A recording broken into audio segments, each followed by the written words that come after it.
शिवाय नमस्तुभ्यम दोस्तों। परिवर्तनी एकादशी 14 सितंबर को है और आज हम पढ़ेंगे परिवर्तनी एकादशी व्रत कथा। त्रेता युग में बलि नामक एक दैत्य था। वह भगवान का परम भक्त था। विविध प्रकार के वेद सूक्तों से भगवान का पूजन किया करता था और नित्य ही ब्राह्मणों का पूजन तथा यज्ञ के आयोजन करता था। लेकिन इंद्र से द्वेष के कारण उसने इंद्रलोक तथा सभी देवताओं को जीत लिया था। इस कारण सभी देवता इकट्ठे होकर सोच विचार कर भगवान के पास गए। बृहस्पति सहित इंद्रादिक देवता प्रभु के निकट जाकर और नतमस्तक होकर वेद मंत्रों द्वारा भगवान का पूजन और स्तुति करने लगे। अतः भगवान ने वामन रूप धारण करके 5वां अवतार लिया।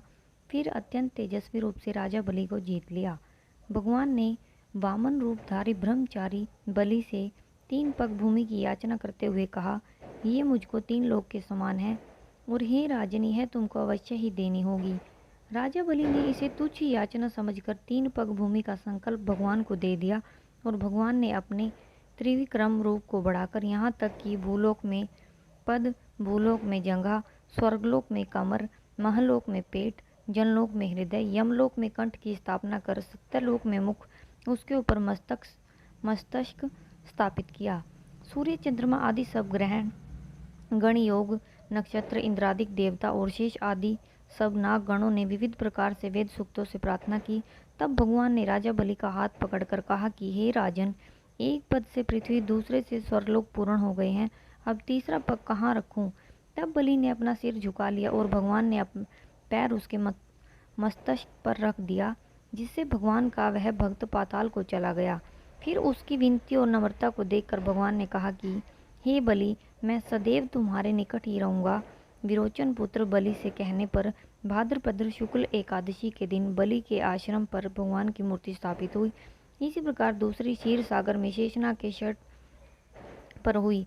इस एकादशी को भगवान शयन करते हुए करवट लेते हैं, इसलिए तीनों लोकों के स्वामी भगवान विष्णु का उस दिन पूजन करना चाहिए। इस दिन तांबा, चांदी, चावल और दही का दान करना उचित है। रात्रि को जागरण अवश्य करना चाहिए।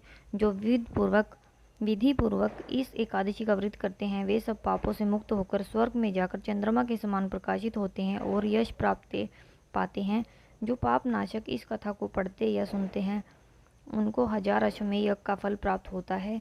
यह पद्म परिवर्तनी एकादशी जयंती एकादशी भी कहलाती है। इसका यज्ञ करने से वाजपेयी यज्ञ का फल मिलता है। पापियों के पाप नाश करने के लिए इससे बढ़कर कोई उपाय नहीं।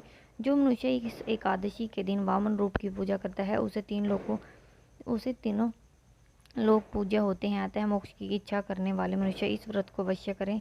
जो कमल नयन भगवान का कमल से पूजन करते हैं वे अवश्य भगवान के समीप जाते हैं। जिसने भाद्रपद शुक्ल एकादशी को व्रत और पूजन किया उसने ब्रह्मा विष्णु सहित 3 लोकों का पूजन किया। अतः हरि वासर अर्थात एकादशी का व्रत अवश्य करना चाहिए। इस दिन भगवान करवट लेते हैं, इसलिए इसको परिवर्तनी एकादशी भी कहा जाता है। श्री शिवाय नमस्तुभ्यम दोस्तों।